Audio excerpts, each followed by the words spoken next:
Hello and welcome to the Last Word on Spurs. We hope you're keeping very, very safe and well. Thank you so much for joining us. If you're listening to the show for the first time, you can find us on iTunes. We're on Spotify, we're on Audio Boom.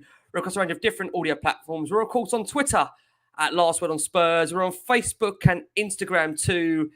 And if you're running while we're 24 hours later than usual, of course, I've had to do my rest recovery, prepare for a podcast now, because it's a two-in-one job these days, as you guys know out there. So thank you so much for joining us. We're delighted to be joined by, of course, 3 returning guests. First up, unusually, he's on the bottom right of my screen this evening. Don't ask me why, but such is the nature of our technology. Where are we going? We've got the wonderful Lee McQueen's in the house. Lee, how are you? Lovely to have you back. Yeah, I don't know why I'm down here at the moment, but I'm here. But yeah, really good. I'm losing my voice, just proving to all of the listeners and the viewers that actually when I do go to Tottenham, I do ridiculously sing. For everybody wrapped around me thinking, please shut up. I can't, I'm afraid. So yeah, I've got a bit husky, but really looking forward to getting into it after a good performance by you as well, Ricky Bentancur, I think. What a bad 20 minutes, was it?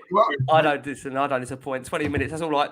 That's all I need. That could go really wrong this show if I start saying that on this show. 20 minutes is all I need. Let's discuss and let's bring in our great panel for tonight. We're back on the Last Word on Spurs. The last time he was on, we was in Nuno time. So glad we're out of that. I'm sure glad he's out of it too. We've got the wonderful George Achillea. George, how are you? Lovely to be back on Last Word on Spurs. Yeah, I'm good, mate. It's funny, happy to be back on, actually smiling and in a good mood, rather than I think the last couple have been a bit depressing. So yeah, to have a smile on my face. Happy to be back. I love to have you back on here, George. Always love to have you back on Last Word on Spurs. And also making her debut for tonight. Wasn't too sure this was going to happen. Tonight it has happened. We've got the brilliant Megan Wright joining us. Megan, lovely to have you here. How are you? Hi, Ricky. I'm good, thanks, and thank you for inviting me on. Oh, pleasure is all ours, Megan. Pleasure is all ours. Lovely to always have debutants on, and always great to bring them on during the Antonio Conte era, because at the moment, nothing can go wrong. And there you go, I've jinxed it already, so don't look ahead to Southampton on Wednesday. Not a great way to start, but listen, we're back discussing a Spurs win, always feeling good. Lee, let's come over to you to start the show. Spurs in the hat for the FA Cup fifth rounder. A decent display that could have really ended at 5 or 6, if we're being brutally honest, on the night. You'd probably say it's a real encouraging start to this post-winter break. When you look at it, there were some really good performances in there from kind of back to front, from like to Sanchez, Romero looking really good. And you see the way that Spurs moved the ball from front to back. Some great movement in there. Of course, the 2 new boys came in, done ever so well. And we know from today we're going to be playing Middlesbrough away in the 5th round. Lee, sum up the mood around Tottenham and sum up the mood around last night's win. I thought it was fantastic. I have to say, I mean, me and my friend Steph got there pretty early. In fact, before the stadium even opened yesterday, which was quite weird. We've never done that before. The atmosphere was quite. It felt a little bit like, I don't know if any of the listeners or viewers go to the theatre. But it felt like that we was going to the theatre, like having a bit of food beforehand, and it felt very calm and very like unfootball-like. But then probably an hour in, everyone started to come in through the ground, and it was buzzing. It started to buzz. I have to say, just quickly, shout out to Dominic, his wife, everyone that come up to us yesterday. The compliments that we get from doing the show now is amazing. So thank you so much for all of your support. I really appreciate it. I love it. Positively, nothing negative at the moment, yeah? Still positive not at the moment? Not at the moment. I meet a couple of people in the toilet, and sometimes they give me a shove or something. No, all good. It's actually all really good. And actually on the game itself, I thought we were very, very good first half. I mean, we've got 12 shots off target, 7 shots on target. I was just saying off air when I to George before. Typically, I mean, we had 43% possession, now 57% possession. That would worry me, but under Conte, it just doesn't seem to worry me anymore.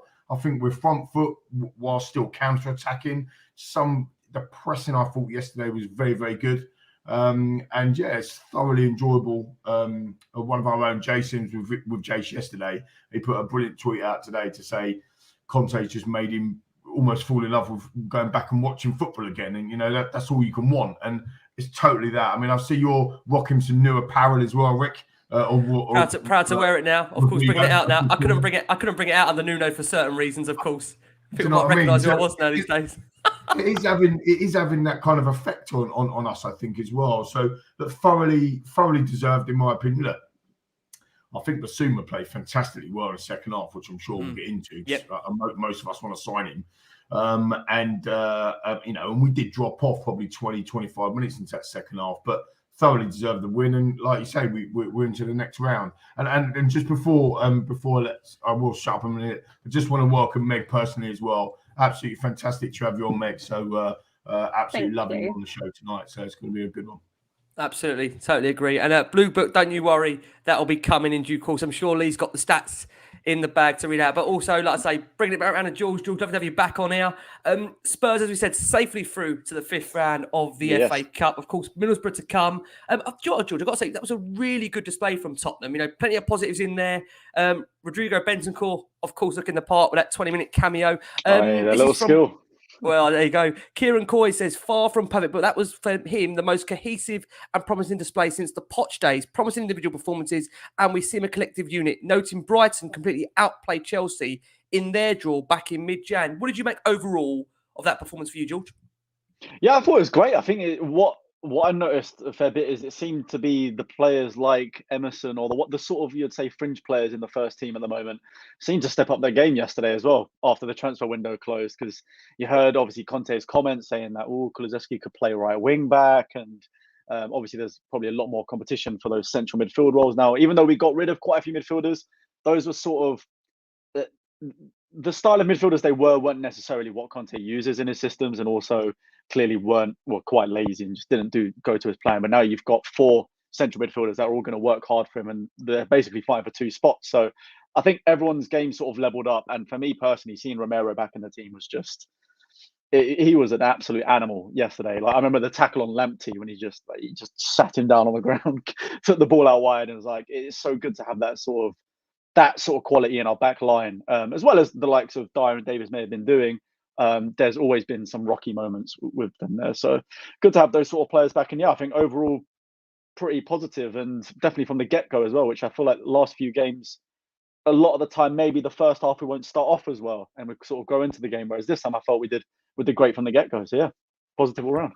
Meg, let's come to you. As I said, we are safely into the next round of the FA Cup. Of course, 5th round is on our way. And a match real full positives, as George picked up on there. You look at the likes of Romero, Son with some really, really impressive returns to the team. Of course, we've got the 2 new guys coming in. Kulusevski, Bentancur really having eye-catching 20-minute cameos. And of course, Kane really the star with the 2 goals. What did you make overall, Meg, of that performance from Tottenham? Well, Brighton certainly aren't a team to be underestimated. So going into it, it was a bit like, with the way that some of our performances were going, you'd think, how are we actually going to do? But I think there was a lot of really good individual performances, which as a collective made us look a lot better as a team. Like George said, the Royal, he's probably had one of his best games in a Spurs shirt yesterday. Having Romero back, it's such a big... it's so good for us to have that quality in that back line, because our back line doesn't fill me with confidence all the time. But Romero's performance yesterday it's like, where have you been? We have truly missed him. And it was just great to see Kane. He had some flair back in him. Son back from injury. Just so many players, and they all played as a team. And you do sort of wonder, that performance has come after maybe we've sent out a few bad apples, from the team. Is there just a general better feeling in that dressing room, which has spurred them on to do this? So it was actually, looking back on that performance yesterday, it was a really, really good one to watch. Good for the team, good for Conte. And yeah, I'm looking forward to the 5th round. Absolutely. Yeah, and again, as we mentioned earlier, that will be against Middlesbrough. That'll be the first week of March. We're obviously going to see where that fixture does fall, whether it be on the Saturday or the Sunday. But reflecting back on the team, obviously we saw Antonio Conte pick a fairly strong side to welcome Brighton to obviously the Tottenham Hotspur Stadium on that Saturday evening clash. We saw Heung-min Son, Christian Romero return from injury, and they started straight back in to Spurs' starting 11. Of course, Spurs did return to a back 3 without Eric Dyer, as we understand with Eric Dyer, and he was left out as a precautionary measure due to his recent thigh issue. I think Conte seemed disappointed that he didn't have the opportunity to play him in this one. Conte was true to his word. He said Rodrigo Bentancur and Dejan Kulusevski would start the game on the bench, and they did come on. Oliver Skipp, Japhet Tanganga, both missed out for injury, which of course meant Harry Winks starting again alongside Pierre-Emile Højbjerg in that midfield.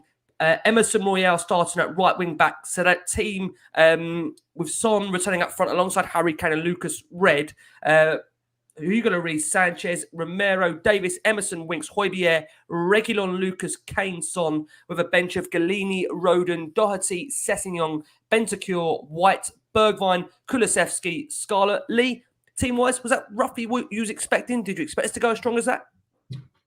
Yeah, definitely strong. I mean, Brighton are a fantastic side. They really are. What he's doing there, potable, as I think you like to call it, Rick. But what Graham Potter's doing, there are loads of comments about him as well. Oh, there you go. There's one on screen now. He's doing a fantastic job. I think one of the stats was he's played 22 games this season. He's only lost 4 games. So I definitely thought that we were going to go strong. But actually, you talk about starts, and Jason mentioned earlier about don't forget the stats. So this is in the blue book, but courtesy of Jason McGovern. But that was the first start since 2018 for Kane in an FA Cup tie.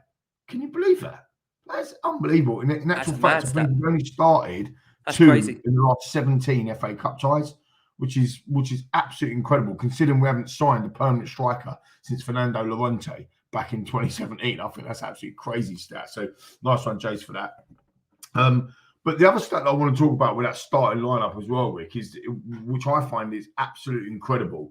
From the last time George was on, the last one on Spurs, you said it was a bit of a miserable one, George. I think we're still playing under Nuno. And under Nuno, as you all know, we were playing games without even having a shot on target, which is absolutely ludicrous. If you minus the Chelsea games, because I know I've got to massage them a bit, but if you minus the Chelsea games, our average shots on target per match under contest 7. That's mental. It's unbelievable how that is swung from 0 shots on target to averaging in around 7. So really, really good. I like again, a little bit like what Megan said before. Sometimes that back line you start thinking, there's a mistake in it. Something's going to happen. But I thought Sanchez played really well. I think the thing for me was Romero sitting in the centre. I always thought that he was going to play Dyer in the centre, but Davies on the left, and obviously Romero on the right. And I think that's how we were set up. I was surprised that Dyer didn't play, but I understand he had an injury, did he, Rick? Yeah, well, I think it's more precaution at the moment. There was a slight tightness in the thigh, so I think it's just a case of if he was desperate to have played him, I think he would have played him, but given the options and maybe because of the opponent, or listen, let's not disrespect Brighton are a good team, and maybe just felt Romero came back as well, gave him the opportunity to play him and maybe rest him. Maybe we'll see him against Southampton, of course, on Wednesday night. Yeah, for sure. I mean, Adrian makes a point there. I mean, now he's the top FA Cup goal scorer. I mean, you could not make these stats up tonight. So what a mad set of stats actually around that side of things. But yeah, absolutely. The starting lineup for me was other than the back line. I think across the midfield, across the front three, I expected Kulusevski. I've murdered that, and Kulu. I expected Kulu to start on the bench, as Conte said. So the front three picked itself. I wonder, Lee, by the time that does, we do secure that loan with an obligation to buy. If we do end up becoming definitely a signing, whether you've learned to pronounce that name off by heart when it comes around.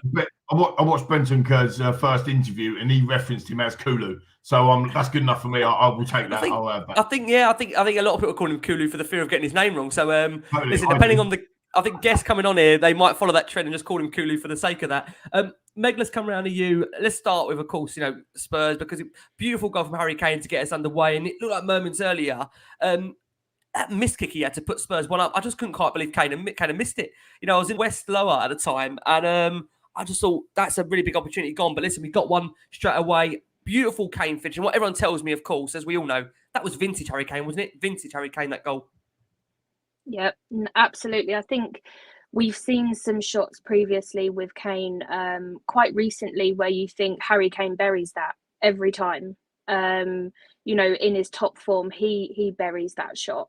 And he's been out of form, but so is the whole team as well. So you do sort of think, was that rubbing off on him slightly?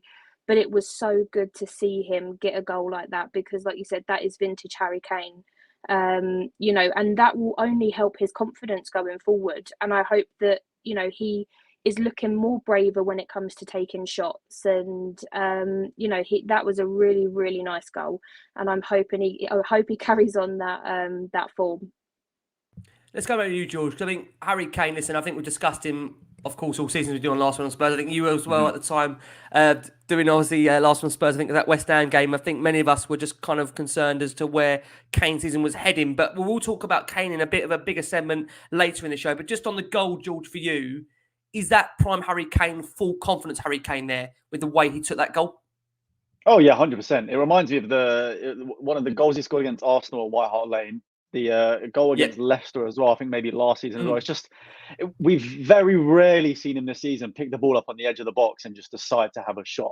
And I think he finally did it, and it was just such a beautiful finish that we know Harry Kane's got. And you know what I love about it? I think we're seeing the passion back in him now. I think at the start of the season, I remember probably when the last time I was on was saying how like he just doesn't look like he's that interested, or he's just getting very frustrated with what's going on. And of course, like you bring in a manager like Nuno, who in my opinion was just, the job was just above his level. And it's just one of them ones where we've gone from Mourinho, a manager that Kane idolized and saw him as this big manager to work with, and obviously helped him get the golden boot and top assist, to then go to a manager that's his best feat is getting Wolves up to 7th in the league, and then they struggled the season before he left. So I think now that we've got a world-class manager in now, you can kind of see him he was slowly building it back up. You even saw in his press conference after the game as well, he just seems to love the man, and just, I don't know, there seems to be a little fire that's burning inside of him now just to get the goals and get back on track. And if I'm not mistaken, I'm pretty sure he's now only second to Salah for the amount of goals across this whole season. So he's clearly back on top of it. It's frightening, isn't that? And I know, obviously, Peter Rainey says on the screen here, again, another stat out of the Blue Book, which I'm sure Lee was going to read, 30 goals behind Greaves. And it just shows, doesn't it? I mean, we've said for Kane this season that, you know, he hasn't been at the top of his form, but he could still end right up there, you know, amongst the top goal scorers. So that's something you need to know about Harry Kane. Leah, what I do want to emphasise is that first goal did come from Spurs really pressing Brighton. And I think it's been a while since we've seen Spurs deploy that high press at such a pace, you'd probably say, since the Pochettino days. And it does feel now, this is obviously the first time we've been able to record properly since the window's been closed. We've been able to see Conte's first lineup since that window's been closed. It looks like from that first 20 minutes to half an hour, a much more together, cohesive unit that are all pulling in the right directions. And I think, obviously, Alistair Gold, we had Ali on only recently, obviously, good friends of the show. And Ali said it's not always just about, you know, getting rid of players if they're a pain in the backside, which some of these haven't been. It's more just about having players there that all buy into the manager's philosophy and all want to fight together.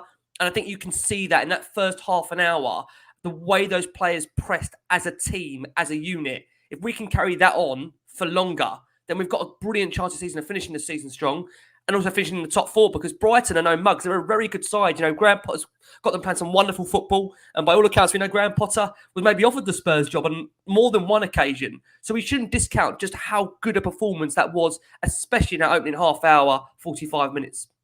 I 100% agree with everything you said, mate. And I think that's what I was saying before about, you know, I was never worried that we was going to lose that football match. I kept saying to Steph and Nick and all the lads that I go with and sit with, Brighton don't score goals. They very rarely score goals. They're not going to score 3 goals against us. So when we go 2-0 up, we go in. There's no way they're scoring 3 goals against us. I mean, I know it's classic Spurs, right? But they're just not going to do that. And I was very confident that pressing.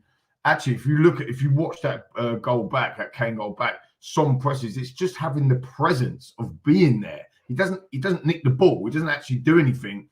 He just forces the defender to make an error, and that is where that pressing game comes from so much. And we 100% we missed that. I mean, we had that so much under Pochettino back in the day when we were flying up the league. So yeah, it's really, really lovely to see that, and actually lovely to see. That link up, dare I say, that link up coming back between Son and Kane. It was so potent last season, and it hasn't been there. And I just think Kane, I think Keith said earlier, he looks fit, he looks mean, he looks lean. I think he's back, 100% back, and a firing Kane. I said to Steph, I think he'll score. This is a bold statement for me, but I think he'll score in every game that he starts from now until the end of the season. That's what I think. He's got it in his locker to do it. He'd definitely get 15 Premier League goals by the end of the season. And I think as well, it's actually quite crazy. We're sitting there going, yeah, Kane, you know, he ain't been all that, this, that, and the other. He scored 20 plus goals already in all competitions. I know he scored like 18 or whatever against, you know, for international duty. But, you know, you still got to put the ball in the back of the net, and he did it, right? And it's mad how many goals he's actually scored. Yeah, it's funny, Lee, not like you to make bold predictions, is it? Of course not. But why not? You're Like, why not? fairly reserved, aren't you, normally? You wouldn't bet against it though, would you? You might not No. put a bet on it, but you wouldn't put against it. He's got it in his locker, hasn't he, team? He's got it in his locker to score in every single game. He's a big goal man, and like Megan said, he's taking them shots and doing what he's doing. That gives me massive confidence. He scored another one. He scored an absolute blinder of a goal, and then he scored a goal poaching goal, and that is just brilliant if he's firing. Yeah, absolutely. Meg, let's come over to you. Let's discuss a player that hasn't, I would say, maybe hit the world like so far, but I know it's one that Lee's been backing much so since he's coming to Spurs, and that's Emerson Royal. I mean, got to say, listen, for the second goal, love his design, love his commitment, of course, ran the full length of the pitch. It was hit on the right foot from an incredibly narrow angle, and the ball found its way to the back of the net. Now, watching that live, I didn't know it even took a nick. I thought, what a goal. Bearing in mind, there was no one in the box to cross to. But I love he still went for the cross. I love Emerson. Gotta love the bloke. There's no one in the box before I cross it anyway. And then we saw, definitely saw it, Meg, he was running towards the bench. I always thought, where's this guy going? What is he going to do? But from what we understand, again, from Ali, friend of the show, he may have been looking for the water bottle, which he picked up. But look, he was going over there so aggressive, almost charging to the bench. What did you make of that second goal of the game, Meg? I mentioned on a previous podcast that I was on that Emerson, it was quite early on in the season. Emerson was getting quite a lot of stick at the time. And I was sort of a supporter of his from the moment he joined. And I just think that, he had to be given the time. And I think, he still needs time. He was really good yesterday, and his goal, again, a credit to him for running the full length of the pitch. I mean, I have missed the players actually having that fight, because it hasn't felt like we've had it much, and that is what I call a right fighting player, is somebody that will run the length of the pitch and will put himself about like he did all game yesterday. It was a bizarre goal. When you watch it back, you think, what the bloody hell? Like you said, you sort of think at first glance, we've he's got that in somehow. But I think that, again, he took another stride yesterday. He's obviously going to have a lot of confidence coming off of the back of that game, and I'm really hopeful that he'll be successful in his role at Spurs. And like I said, he just needs the time. He had a really good game yesterday, and I'm really happy for him, because he's the one player that I have been rooting for this season. Yeah, isn't it nice to hear? I mean, George, come over to you. I think it's fair to say that social media, and Twitter in particular, makes their judgment over players within 5 minutes, or probably 5 seconds, based on Kulu's responses from some people that we've seen. But Emerson, I think it's fair to say it's been a slow burner. Slow burner. Good, basically, maybe you get it. Where is your head at? Where is? I didn't see that one on the pitch yesterday. I don't know about you. Is it? I was going to say slow burner. Where's this show going? Luckily, we're after the watershed now, so that we can leave that one in there for the best bits of last word on Spurs, which Jason is currently chopping up somewhere. George, overall, where do I go from that? Yes. Tell me what you made of his performance, George. Was that his best performance of the season, regardless of whether he's had one of those off air? Yeah. I think that definitely probably was his best game, to be honest. And I agree with you guys. Like, I think, look, you can always get frustrated with him. At the end of the day, with the way we play, it's so important for the right wing back to be able to cross the ball, and it was so evident that he just didn't really have that to begin with. But that's the whole point, right? He's 22 years old. We've just got Conte in. He's only been around a few months. It's going to take time for him to train the players up. And just look what he's done to the likes of, he turned like Moses and Alonso into class players. He signed Ashley Young to Inter Milan and won the league with him at left wing back when his career was effectively finished at Man United. So we know that he can turn these players that aren't necessarily seen as like the best in the world into good players. And I think he can do that with Emerson. I think in my opinion, we probably should have still signed another right wing back anyway, because I think that competition helps massively. Even if you think back to when we signed Doherty, as soon as we signed Doherty, all of a sudden Aurier stepped up his game a little bit, and he looked the better of the two. Whereas obviously Doherty hasn't really been competition for Emerson except for 145 minutes against Leicester. And like I said earlier, I think the comments that Conte said about Kulu saying he could play right wing back, it's all of a sudden he's thinking, oh, hold on, I need to step up my game a little bit, because if I don't now, they're going to buy someone else in the summer, and then that's it. I'm done. So yeah, I think it's just going to take time. I don't think we need to judge players too quickly. We just need to know. We need to just work out what they're not necessarily good at, and yeah, just hopefully Conte improves it. Absolutely. I'm just dreading now. If anyone's memed or clipped that like goes somewhere. And, no, I'm going to have to get Emerson on the back of the. I'm going to have to get Emerson on the back. Tweeting that one after. I'm going to have to commit and get Emerson on the back of the shirt after that. No, after what I've done there to the bloke.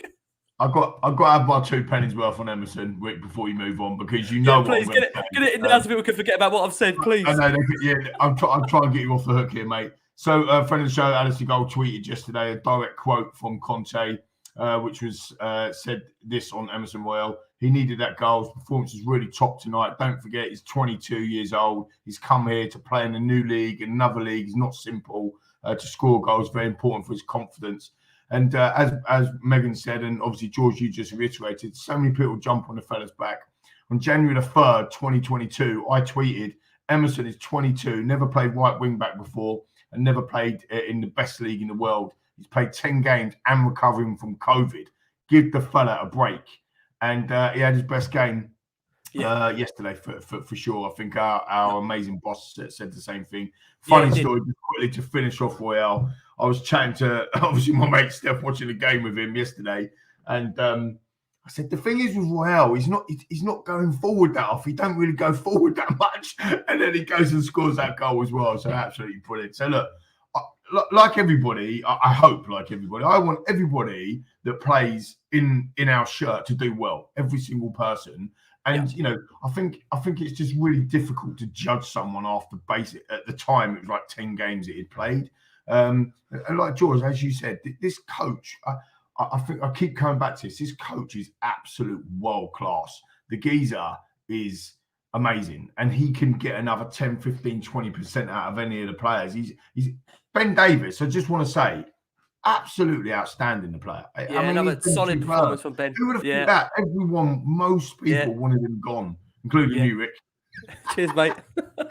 Just finish me off tonight. I tell you what, I'm terrified it's going to come out of my mouth now. What I'm going to say for the next hour and a bit. I tell you what, absolutely dreaded it. I think as well, very quickly, just like I think a lot of people forgot just how poor Son was in his first season and first year at Spurs, and he wanted to leave himself after the first year, and now he's considered already a legend of the club, and we can't do anything without him. So we can't judge players too soon, man. Yeah, early days, of course, early days. There's no pun in there, I promise you. I mean, Conte laughed off the question afterwards about Emerson's celebration, as we said, running towards the bench. I know Jordan put a comment in there saying that apparently that his friends may have been behind that part of the stadium, which is why he did run towards there with such beating the chest. He looked really angry as well. But Conte said after the game, he needed the goal. His performance was really top tonight. Don't forget, as Lee said as well, he's 22 years old. To come here, play for another league is not simple. And I think we have to bear in mind with Emerson that he was bought in for Nuno. He was bought in to play as a right back, and now he's been asked to play as a right wing back. So it is two completely different roles, Lee, isn't it? Also, as well, again, the backstory bringing him in, Paratici, doing his thing or whatever, cooking up his storm. This bloke thought he was going to be playing for Barcelona last year. I mean, his dream club. He thought he was playing. Yeah. And then literally within about 12 hours, he's on a plane and he's playing for Spurs. He must be thinking, what's going on? So, fair play to the lad. Like I say, and I don't disagree. I think we do need to get reinforcements in that role. I think what's really interesting, and the other thing that, after I said he don't get forward that much, the way we set up now, we'll talk about left wing back, right wing back. I actually don't think they're wing backs. I think they're wingers. They are in the box. Yeah, they're hugging the touchline, aren't they? Both hugging the touchline. Yeah, but they're coming inside as well. At times, we had 4 or 5 white shirts in Brighton's penalty area, and that we could go 3-4 matches under Nuno and not have that. Do you know what I mean? I just thought it was. I thought the way we've now got set up and the players are buying into, like you said, are buying into what he's doing, tactic-wise, it can only get better. It's very exciting.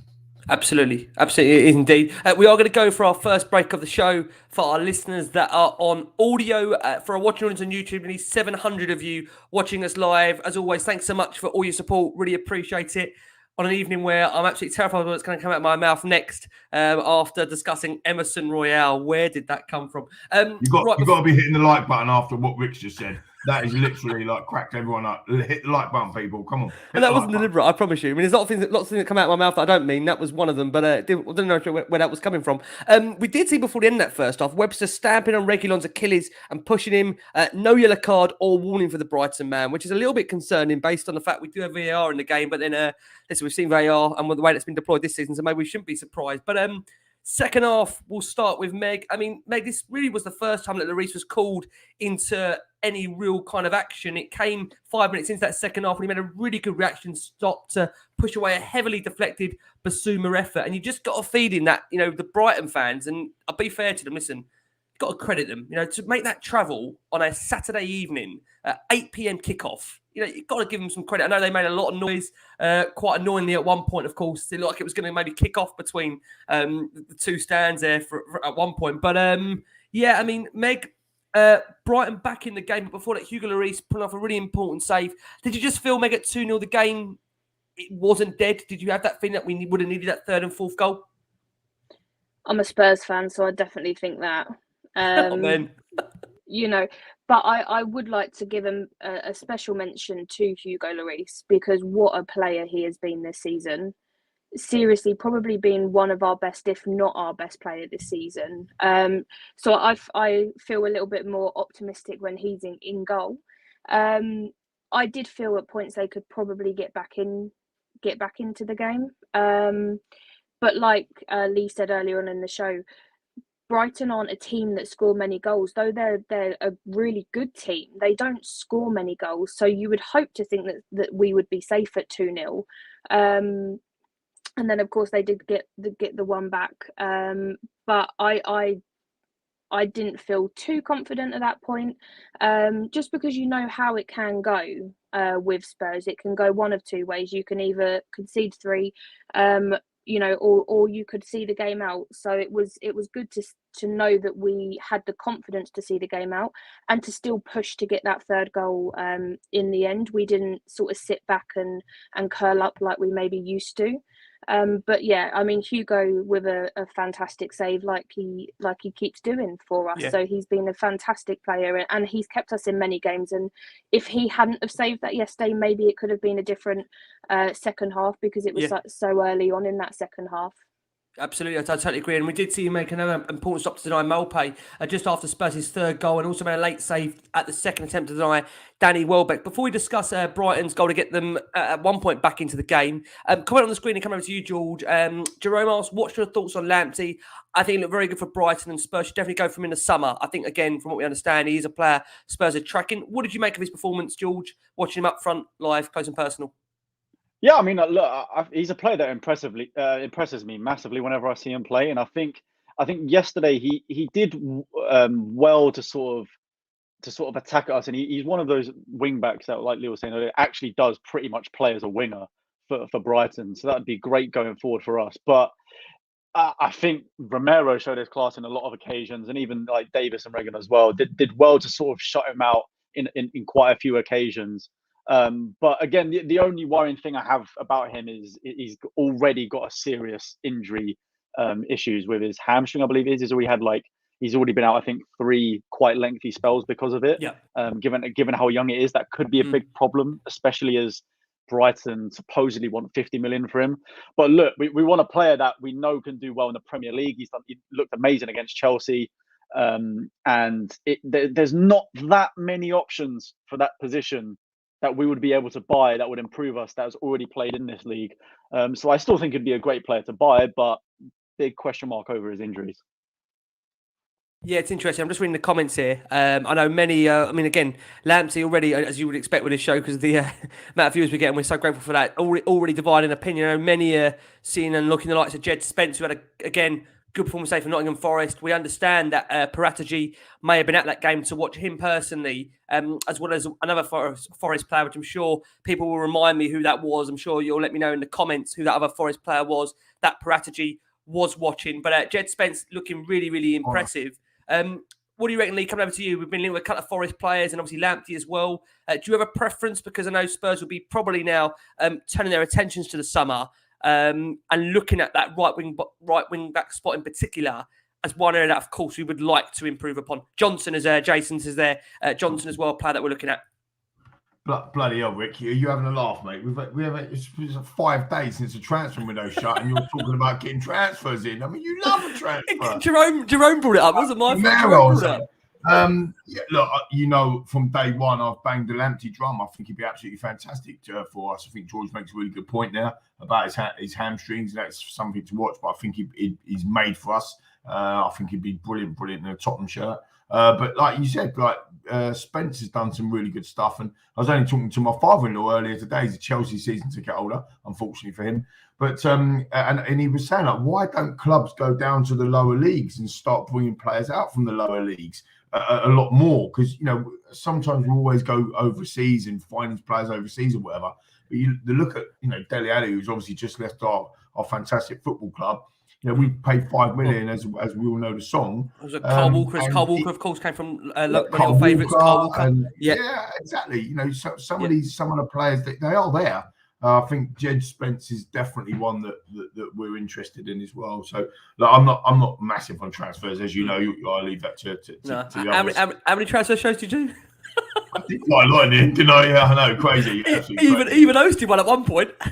I know, I think I hosted one, didn't I? Crazy train, mate, crazy train. But yeah, look, I think that you know, left wing back, right wing back. You know, I honestly, somebody made the point on the comments that Reguilon had a fantastic game against Lamptey, so he nullified Lamptey quite a lot yesterday.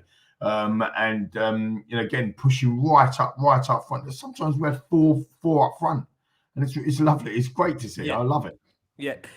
Lee, just sticking with you, Basuma. I mean, again, a player that we've been linked with. I know Jason's been very keen to obviously put this out there. I know many are also aware that he has got a court case hanging over him, which is probably one of the reasons why clubs were quite fearful about the potential of moving for him in January. Yeah, that's a good point. But he was a big part in getting Brighton back into that game. You know, heavily affected of Højbjerg. Does it concern you, Lee, the fact that he was allowed, I thought, far too much time and space to drive across the face of the goal? Listen, Romero, I thought, done his best to track him, but I mean, someone else really should have stepped up and challenged him there. Do you not agree? I actually don't, because I think you just said there, like, I agree with a bit. Romero done his best. He couldn't do him, could he? Couldn't catch him, and I think Højbjerg was there as well. It was just a really, really strong. I mean, I have to say, credit Frank as well in the group. Frank made one of our own. He did say about Basuma before, and I thought he was outstanding in the second half. First 20 odd minutes or so. Really good display, yeah. Really, really good display. Sometimes, Rick, I think sometimes you just got to go, wow, it was a good run. People were fighting. He was right on the edge of the box, wasn't he? And he's running across it, but you bring him down there, it's a yellow card, or it could be inside the box, could give away a penalty.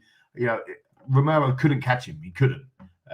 So, yeah, I just think sometimes you've got to go fair enough. I mean, it took a horrendous deflection off of. Yeah. Lloris couldn't. He was static, wasn't he, Lloris? Couldn't have moved. So it was a bit of a freak goal in that sense, but, you know, deserved, because he deserved his goal, Basuma. Because I think he'd had 2, maybe even 3 shots. Yeah. He obviously was fancying one. He felt, he was one of the players at Brighton. You just felt he was trying to make things happen. He really, really was. Megan, let's come around to you. I mean, what do you think? Do you think we could have done better with that goal? Or do you just, like Lee says, just maybe take your hat off and just say, you know, it's one of those that we couldn't have stopped, really, given the nature of how that came about? Yeah, I completely agree with Lee with that goal. You know, he is... Basuma's really good with his feet, and he's quick. And like you said, it was sort of Romero just couldn't catch him. I don't think Romero done anything wrong. And because of the deflection, like you said, Ricky, you know, Hugo was static at the time, so there's not really much that we could have done. Obviously, it's disappointing to concede the goal, as it is to concede any goal. But there is times where you just got to put your hands up and say, fair play. Not really much else we could have done. George, do you agree? I'm only asking this question because I know comments-wise it's a real split panel, but everyone's agreeing so far that we couldn't have done much about it. Do you agree, George, or do you disagree? Yeah, no. I think Romero was so busy kind of defending the moment before, sort of on the right side of our box or wherever it was, and like Lee said, it just come across and hit it. And to be honest with you, with the way the shot was going, it looked like it was going straight at Lloris, and I mean, the huge deflection just leaves him in no man's land. So, yeah, there's nothing you can really complain about that. And I think what impresses me most about Basuma is the fact that he's basically Brighton's defensive midfielder.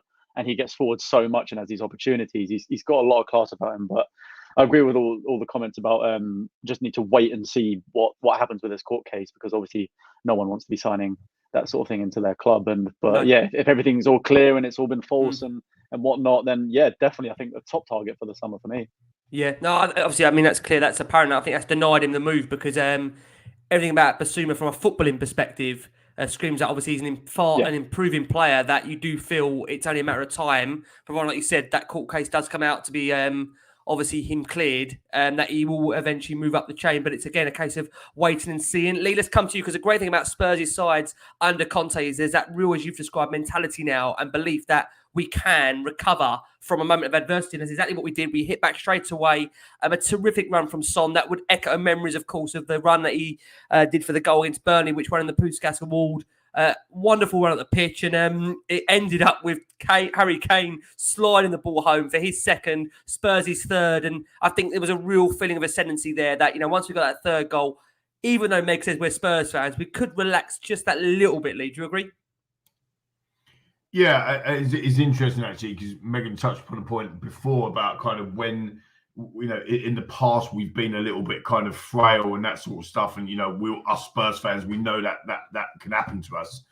But again, scoring so quickly afterwards, I think it was 3 minutes, was it? So having that goal so quickly afterwards, it just gave us that little bit of, okay, there's no way Brighton are going to score 4 goals. Even if there was no way going to score 3, they're definitely no way going to score 4. I said off air, didn't I, how quick Son is. And I can't take credit for this because I think it's a commentator that said it as well when I watched the match back this morning.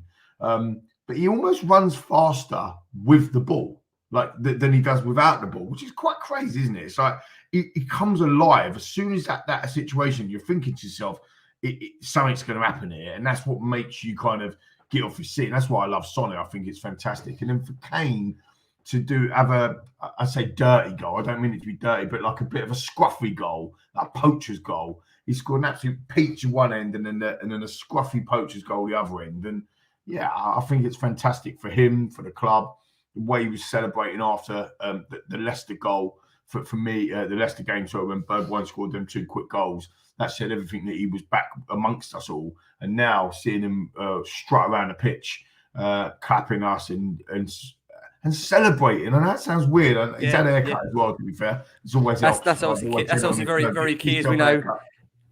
Conte, by the way, he's had a little trim. It's hard to notice on Conte, but he has had a little trim up, and obviously Conte, that's a difficult one for you because it's so very.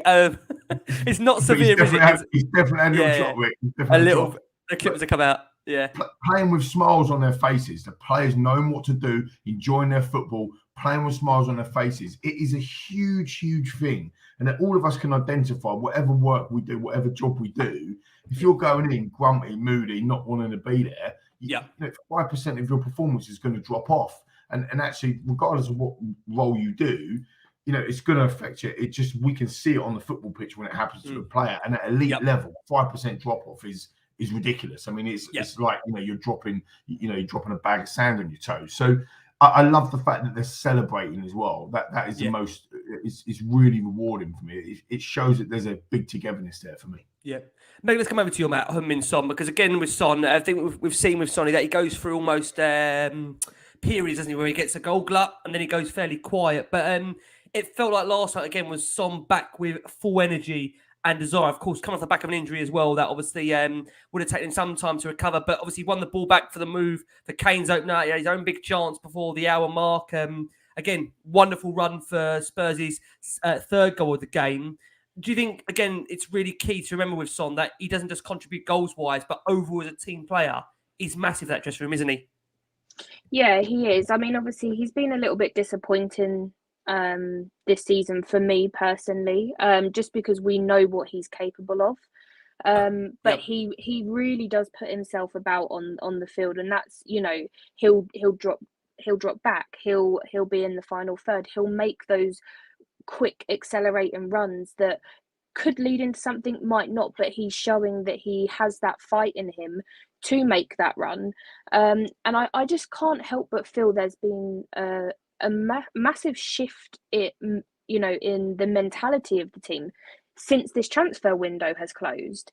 And obviously we don't know the ins and outs of the teams and what goes on in the dressing room and behind the scenes, but like I said earlier, we got rid of some bad apples, I feel, and I just can't help but think, I think I read a comment recently where, even though on paper you'd think maybe it weren't the greatest transfer window for us, we let go of 4 or 5 people and only got 2 in, but Conte said that he feels like the team is more complete now, and I don't know whether he means in regards to the fact that he's got rid of those bad players, or the ones with the bad attitudes and the ones that haven't bought into his philosophy. And like I said, there was a lot of really good individual performances yesterday, and Heung-min Son was one of them.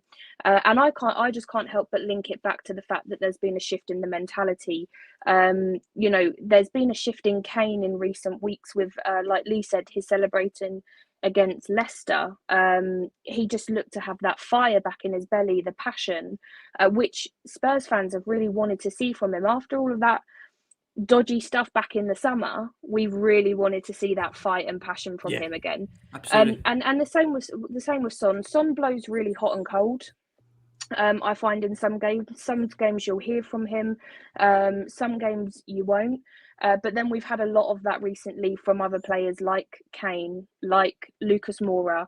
But Son really did sort of put a shift in it, and he did do well considering it was his first game back from injury. So yeah, he done well. I hope he manages to keep it up, because he's a really important player, and he's one of those players that love Spurs, and Spurs fans love him. So I always want to see him have a really, really successful career with Tottenham. Yeah, getting a lot of love in the comments, Megs. Lots of people agreeing with you, Megs. Lots of people agreeing. George, what's the key for Son under Conte? Is it just a case of trying to get him to be that more consistent, or do you accept, George, that he's one of those players that does go through those spells where you get a goal, as I've said, then there's a period where there isn't so many goals? Is it just trying to get him to become more consistent? I mean, me and Lee always have this debate about whether he's world-class. For me, the world-class players are those that are so ultra-consistent, like you've seen with the likes of the Ronaldos and the Messis. And don't get me wrong, Son's a wonderful player, but is it just a case of contributing more goals on a more frequent basis for Tottenham? Yeah, there's probably an element of that, because he's got world-class ability. I think he's got something like... what is it? I think his finishing is like some of the best in the world in terms of like the amount of chances to the amount of goals he scores is ludicrous. So he's definitely a top player, and I think you're right. He's happened throughout his Spurs career where, like Meg said, it was definitely spot on. Just he might have 5 games of not really contributing to much. I know he did that earlier in the season, but then he would have again another 5 games in a row where he will score in every game or be involved in goals in every game. So I think the best thing that Conte can probably do is literally just try and bring that consistency to him and make sure every game he has a killer moment, because if he's going to get it, he's more likely than not going to score. So yeah, I think that's it. He's already at the top level. I think it's just like minor tweakages just to keep it consistent in every game throughout the whole season.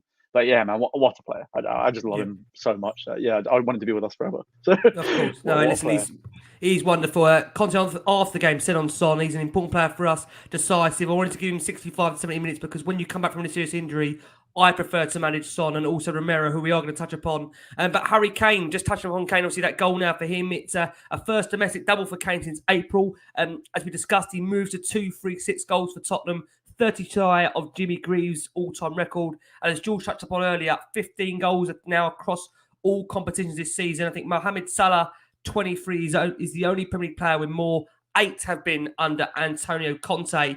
Harry Kane, very quickly, guys, let's come around to you, Lee. Is he, I know you said about this earlier, for you feel he's back now, Lee? Back to the Harry Kane we know? I probably went too early on that one, didn't I, Rick? But yeah, I think he's back. And I do think he'll get Premier League, 15 Premier League goals as minimum this year.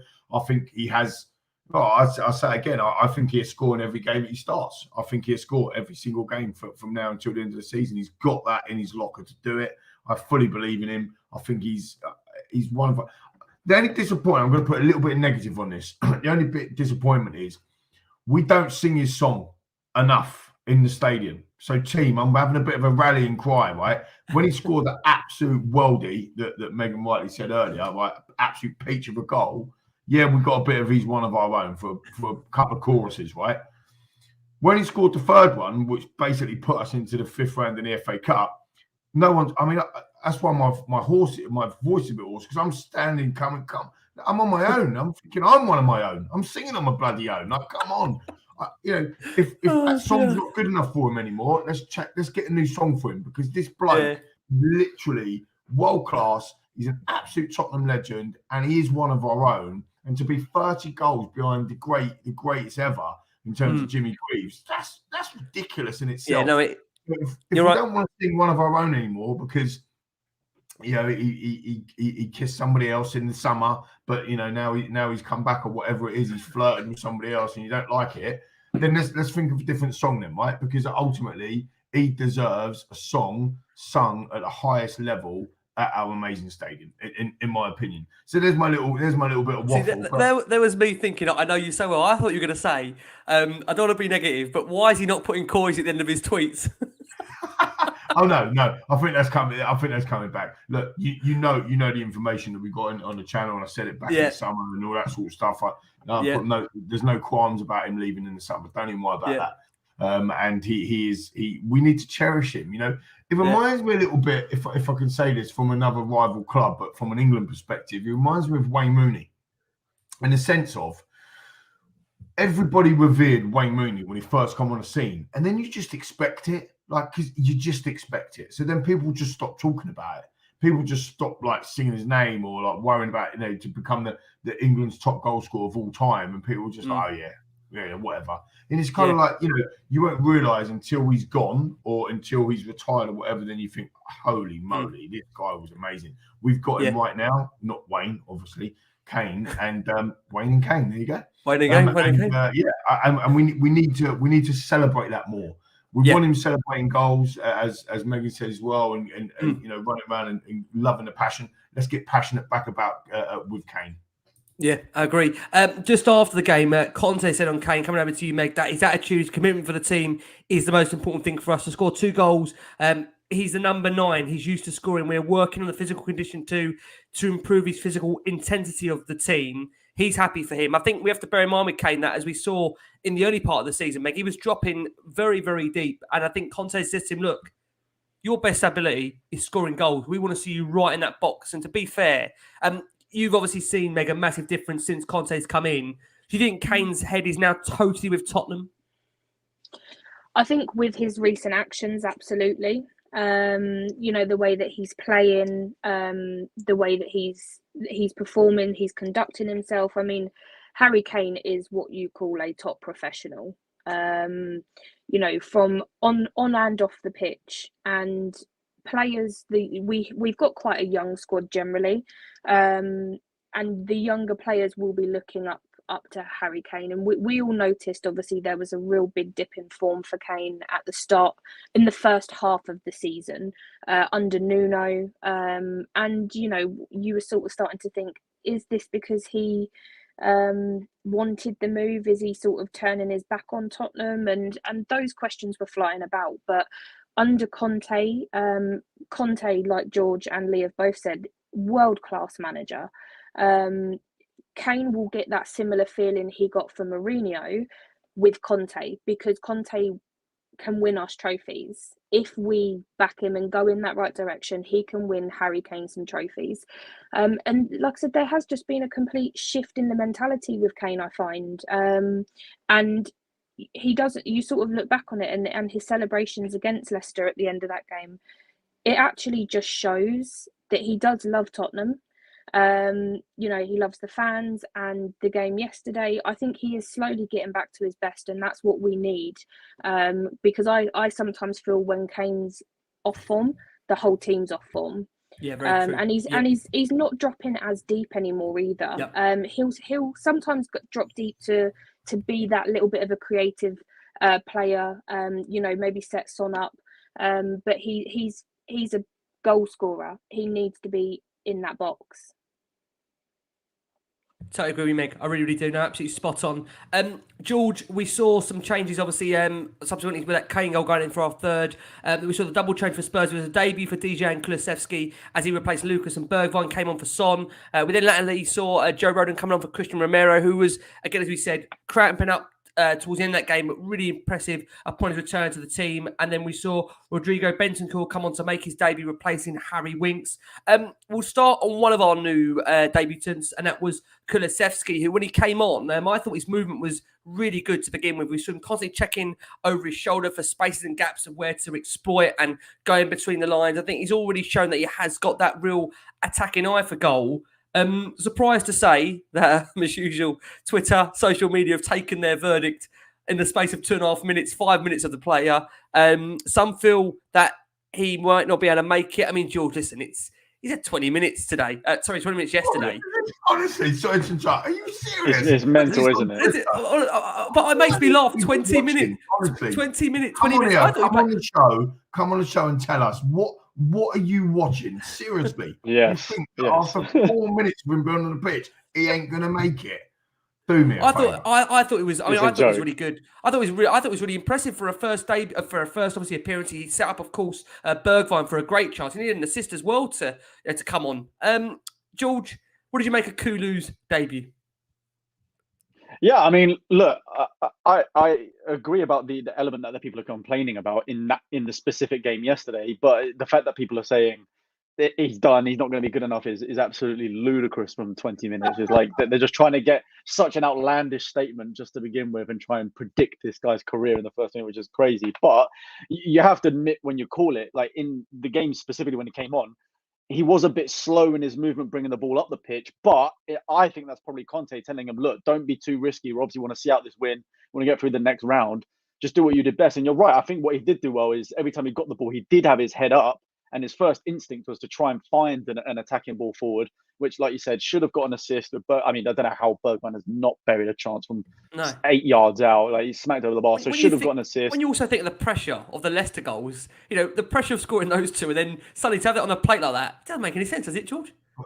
Yeah, and of course the chat is just saying as well the fact that another Kane one as well that could have gone in. So like it's weird. Like, people are just judging too early. I think it's just in that one specific game, it may not have been perfect, but for a debut, I think it was great. And he looks like he's got the strength as well, considering how young he is. He's quite a built player. So whereas you could argue Hill, for instance, which is why he needed the loan out, he looks a bit smaller, a little bit weaker, so he might need to build himself up a bit. I think Kulu's kind of already got the right frame and the right attitude to do well. And I think it's just a matter of him just getting more game time, getting used to the team. And I think he'll be fine. I think he'll be totally fine. I saw no issues with his debut at all. It was very promising. I think we've got a good play on our hands. Let's come around to you, Lee. I just want to read out some stats, Lee, on Kulu. We've got a few here. Of course, well, it's kind of it's a mini blue book. I wouldn't want to take it off you, of course, for copyright reasons. He was subbed on in the 68th minute. 2 out of 4 dribbles successful. 10 out of 12 accurate passes. 2 key passes. 1 big chance created. I mean, that's not bad for a first 20 minutes in the Spurs shirt, is it? No, exactly. And most of the comments on here as well, they're saying like 2 assists, could have had 2 assists or 3 assists and that sort of stuff. I thought it was great. Do you know the thing that made me smile to myself the most with Bentancur and with Kulu is that as soon as they come on the pitch, they were geeing up the other players around them. I really like to see that. Going back to the point that Megan made earlier about mentality, he came on and he's brand new. He's only probably had 1 training session with a team, and he's like, right, come on, lads, let's go. Like, I really like that. And he there was a couple 21 as well. 20. I must have 21 years old as well. I'll be honest with you. When I think it was to Bergie, but when he was in that position and he come back in on his left foot, I thought he was just going to curl one in, and into the top corner. I think there was a defender. He had another opportunity, didn't he? Defender headed it out, and I think if maybe that was on targets, that would have been going in there. So look, for what 20 minutes he was on the pitch or whatever, I thought he'd done brilliantly. I have to defend Steven Bergwijn though, because I did, for my sins, watch the match back, as I said this morning. He did, yeah. It took a massive bobble in front of him. It is an excuse. I'm not going to say it's not an excuse. It is an excuse, but it took a massive bobble in front of Bergie. And that the bloke can finish. So let's not go after him again like we did against Liverpool. He should have scored. There's no doubt about it. Yeah. Go watch it back, and it took a big bobble. Just as he goes to hit it, it goes over a big bobble, and he skies it. Nearly hit me in the face, mate, in the south. Let's go to you, Megs. Megs, what did you make of Kulu's 20-minute cameo? Was you impressed? Well, I have to say, I tend to stay off Twitter the day, after our game. Like, I'll stay off Twitter for the whole night, because otherwise I'll just get really riled up at what people say. But I think, again, like Lee said, he would have only had maybe 1-2 training sessions, if that. So he's not had a lot of time with the squad, with the team. He's still learning. I think, like George said, he seemed to be quite slow in taking the ball up the pitch, but whether that was just the instruction from Conte, like George said, don't be too risky. If you don't need to take a risk, don't do it. And he was G'ing up the other players on the pitch. I think you have to give him time. I hate all of this scapegoating so early on. He's not good enough. And you can tell that from a 20-minute cameo. I just think it's ridiculous. I really do. I do wonder what some fans, I will add, watch in, how they can watch something completely different to other people. Like I said, you just got to give him time. I think he shows promise, absolutely. So give him time. We will see more of him. I'd imagine it would be great to see him on Wednesday against Southampton. That could be a nice Premier League debut for him, if not coming off the bench. But it does take time. Absolutely, Megan, it does. I've got a question quickly, if I can, Rick, for Megan on that. Where do you see him playing against Southampton, for example? Is it a straight swap for Lucas? Because I actually thought Lucas yesterday wasn't brilliant. Like, again, a little bit like one Sonny. was one of his poorer games, Lucas. A little bit like Sonny. Sometimes Lucas can blow hot and cold. I love his passion, his enthusiasm, and he has turned me around a little bit, certainly this season, because I've always felt that he could be a bit kind of hot and cold. But with Kulu coming in now, is it just a straight replacement? So are you expecting, for example, that same front three starting against Southampton? I know we do a preview later, but just quite interested, as you mentioned it. I just wondered what your view was. Yeah, I mean, I think I would do a straight swap for Lucas at this moment in time, more so. I think it's probably going to take a couple of games for us to find maybe where Kulu fits into the team best. Because it may be that we're having to play around with formation or play around with taking some players out and putting him in. At this moment in time, I'd probably do the swap for Lucas. And like you said, I mean, I love Lucas. I think he brings so much passion and joy to the team. Not always the best on the pitch, but he's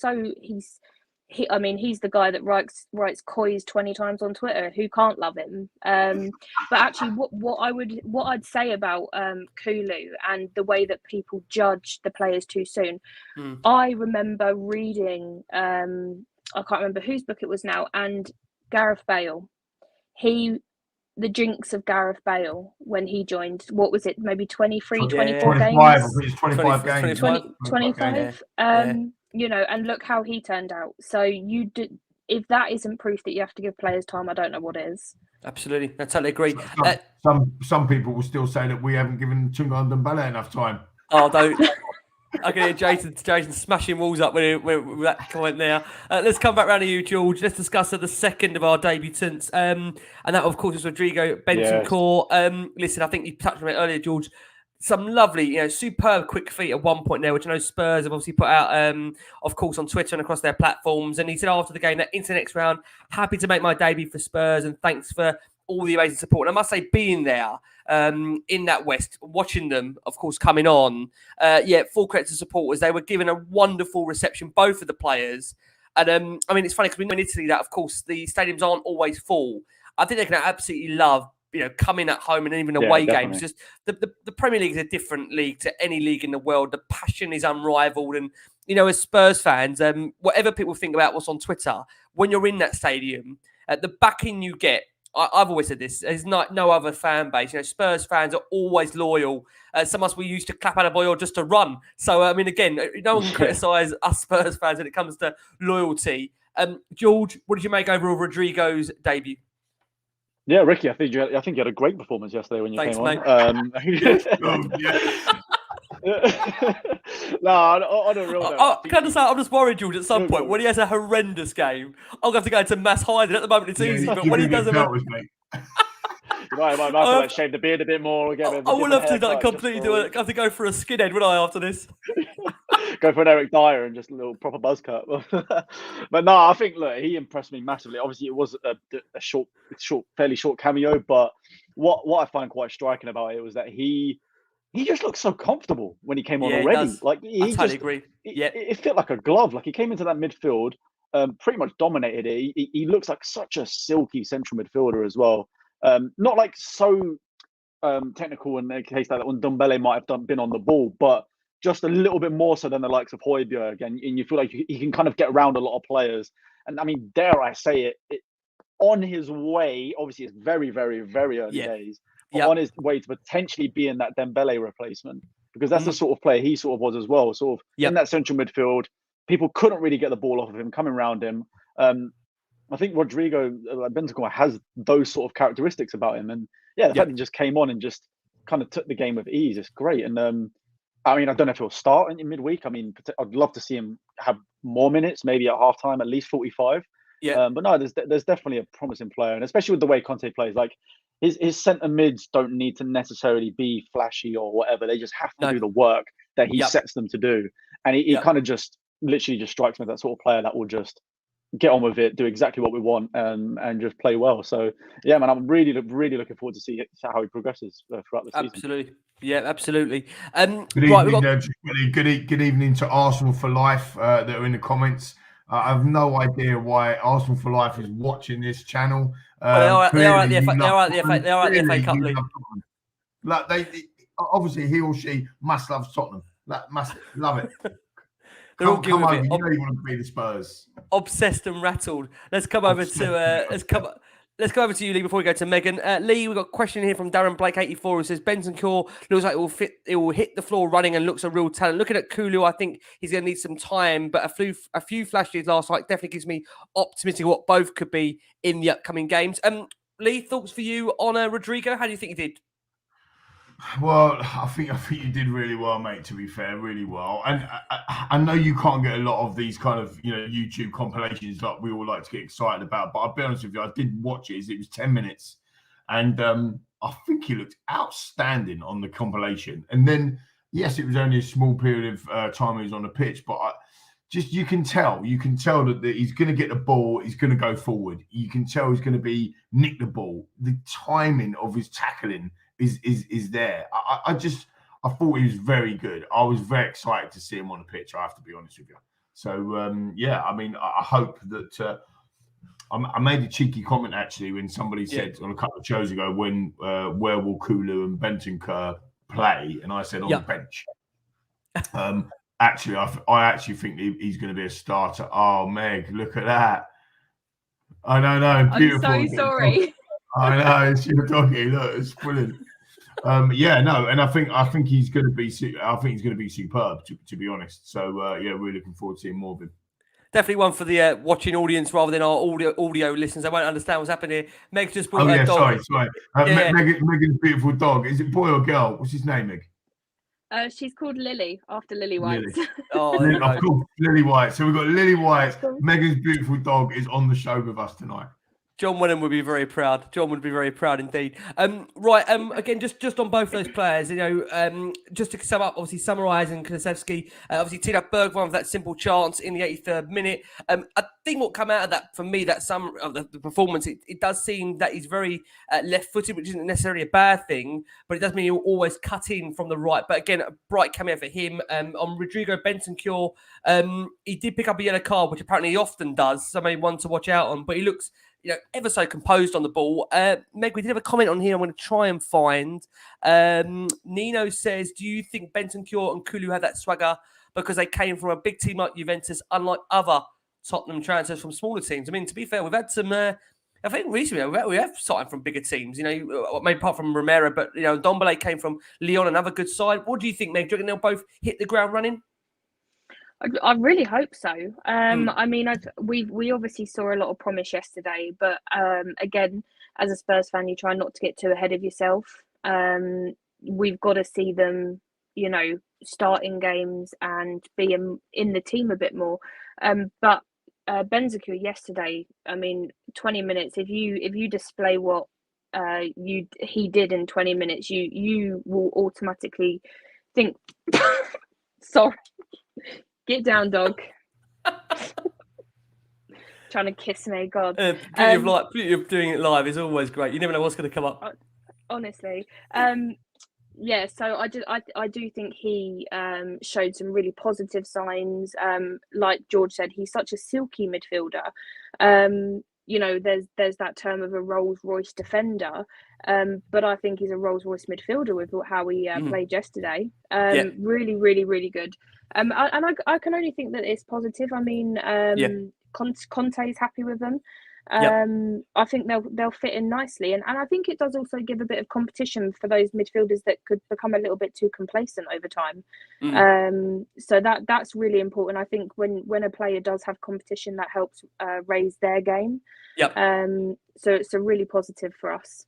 I agree. Conte on both those players said Rodrigo, despite his age, has a lot of experience. Kulusevski the same. They can help us, and I'm pleased I gave him the chance to come in and experience this incredible atmosphere in our stadium. Our fans are incredible, and again, I must reiterate being there. I was obviously West Lower. I know Lee. I think you were dotted around you South, Lee.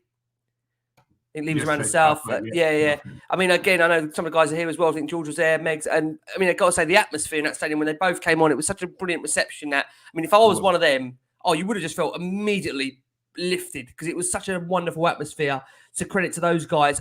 We have to touch upon Christian Romero again, back from injury. We'll start with you on this, George. He had a really good, crunching first half tackle. It was on point on Lamptey, and it drew a massive, cheer from the crowd. I think there's this massive expectancy around Christian Romero because the nature of the fact that obviously he was a Serie A Player of the Year and almost now working with Conte. You feel that he's going to become one of those disciples where he absolutely loves the rough and readiness of Romero and the way he does, take the game by the scruff of the neck. What did you make of his overall performance, George? I thought it was great, considering I think he's missed, maybe 12 games, I think they said. He's obviously been out for months now. But to come back playing like that I thought it was phenomenal. And I think we've missed that for a while, that really sort of aggressive centre-back that he just goes into tackles. You see him as well. He kind of pushes up the pitch and just gets on the forwards' backs all the time, like not leaving them a lot of room. And then, like you said, that tackle on Lamptey just showed us guys like, no, you ain't getting through here. You ain't going through here, mate. So, no, I think he's amazing. And I've got to say, a lot of people obviously will have different opinions about Paratici and what he's done so far. But the fact that we've managed to convince him to come to us when we had Nuno as our manager, Europa Conference League, and bearing in mind it's off the back of him playing Champions League, like you said, Serie A Defender of the Year, this unreal talent. He's still as well only so young for a centre back to already have this great experience and already looks so good.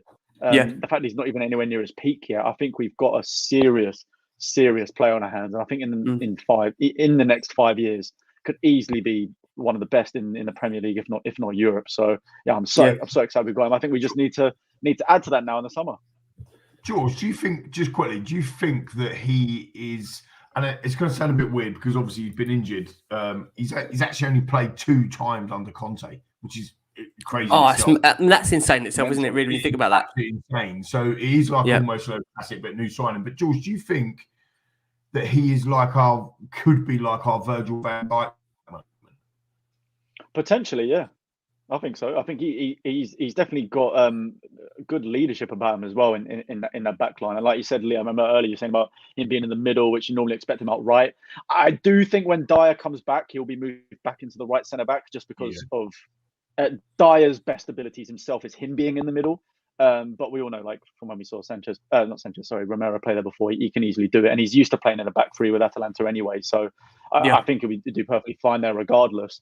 But I think he could be, honestly. It's tough to find these top quality centre backs in Europe that really are going to change the team, and I honestly do think he changes our defence massively. Like we just look so much more solid there. Like and like obviously Sanchez, I think he has improved massively under Conte, but it's always times when you think that he'd maybe put a wrong slide in, maybe he's not necessarily the best on the ball. Whereas I think Romero, a lot of the times I remember seeing for Atalanta, he actually carries the ball forward. A lot of the times in the game yesterday as well, he'd actually pass it through the midfield. It wasn't always just out to Emerson or out to Region, whatever. He'd always try and look for a pass through the middle as well. And I reckon he could develop that sort of Toby-esque pass up the pitch. If he can nail that, then he's just an all-round unbelievable centre-back. What's interesting about that as well, and the way Conte plays it, even Chelsea are playing it even now under Tuchel, where Rudiger gets forward, he gets quite a lot of goals from a centre-back. And you could see there was one point in the second half that Romero was playing as a centre forward, or he was up in that position because he went on one of them amazing runs. And you look at that and you think, if he's going to play on the right hand side of that, he'll probably do that even further, even more. So, I mean, just my 2 pennies worth on before we bring Megan in. I think he's absolute class. I think he's going to be amazing for us. Game changer. I genuinely think he's game changer. When you hear the likes of Conte coming out and saying, I've only had a couple of games with him, and I'm really excited. He sounds so excited to have him, doesn't he? Yeah, he said he played him twice. It's mad, isn't it? Like you said there. And I think credit to Paratici. You know, we've said a lot about the Spurs ball on this show, but like Jules says there, bearing in mind we managed to lure him to the club with the Conference League and with Nuno. I don't know how we did that. So well done, Mr. Paratici. There, as executed there by George Achillea. Right, Meg, around to you. I mean, some great stats on Romero. Must read these out. 34 accurate passes, 97%. 4 long balls, 75%. 5 duels won, 71%. 9 recoveries, 5 clearances. No other player made more tackles, recoveries, clearances than Christian Romero. I think it's fair to say it was nice to have him back, wasn't it, Meg? Oh, absolutely. And actually, Lee took the thought right out of my head when you mentioned Virgil van Dijk. Because when Liverpool bought Virgil, their back line changed. They became strong. They became a real beast at the back. They became a unit. And I can't help but feel that we're going to get a little bit of that with Romero because of how good he is. And we had such a good defence with Toby and Jan as the centre back pairing. We had Walker on one side and Danny Rose on the other. And I think that season where we done really well, I think we had the best defensive record in the league, or it was something stupid, and that's something that we've seriously lost over the last. Interrupt. We had the best defence in the league. 26 goals that year that we conceded. You're absolutely bang on. Yeah. Spot on. And we've lost that over the last 4 or 5 years. So Romero coming in, and he sort of reminds me a little bit of an old Ledley King, with those recoveries. And I mean, Ledley King was slightly before my era as such. Not too much. I'm not that young. But my dad always makes me go and watch the video of him against the Chelsea when he made that crunching tackle. So I can't help but feel we're going to get a little bit of that from him as well. And a special mention to Dyer, because I feel like under Conte, Dyer has been a different player. He miraculously has filled me with so much confidence. So I think him and Romero playing in that back three, I feel so much confident already with that back line, and I didn't think I'd ever say that. No, I've got to agree. Yeah, Rick, hang on a minute. So you're agreeing now about the Dyer point as well, yeah? I know. Honestly, do you know what? On Dyer, I must say, no, he's been giving me pelters. I got to say that Dyer. I mean, I just think from a leadership perspective, has been missed. I still don't disagree with the point with Dyer that I still listen. The same as Sanchez, who I must say, Sanchez had a really solid game. There is still that ricket in them. If we can train those rickets out of them, pardon the pun there, I do honestly believe that they're good enough. I mean, I've got to give. He really likes Sanchez. I know Ali picked up on this earlier with Conte that he does really like Davinson Sanchez, and I think he definitely has improved since he's come. And he was in a more natural right-sided role in that back three, of course, obviously in that FA Cup tie against Brighton. But I think he did well, and Lee touched upon Ben Davies, didn't do much wrong. Regular Emerson, we touched upon earlier, got himself into plenty of good positions. We'll just touch upon briefly the midfield before we do look ahead to Southampton. Harry Winks, listen, he got up at the pitch on a number of occasions. He sent one shot at the Brighton keeper. Again, he kept his side busy, of course, on the night, obviously, and then we saw Basuma with that goal. But, I mean, replaced with 10 to go. I mean, George, when everybody's fit with Harry Winks, is he still in and around the starters, or is he more one that you look to rotate throughout the season now? Because, obviously, Spurs have just got the FA Cup and the league to focus on. Will he find starts limited, do you think?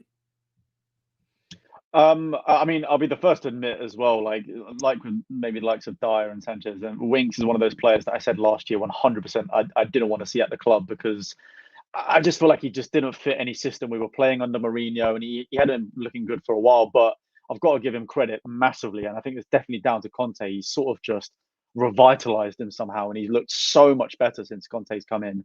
So I'll give him massive credit there, and he definitely deserves to start a few games. But I do think we'll find his game time a lot limited, especially with Bentancur joining in. I think he just looks like, to me, like he's going to become a starter pretty quickly.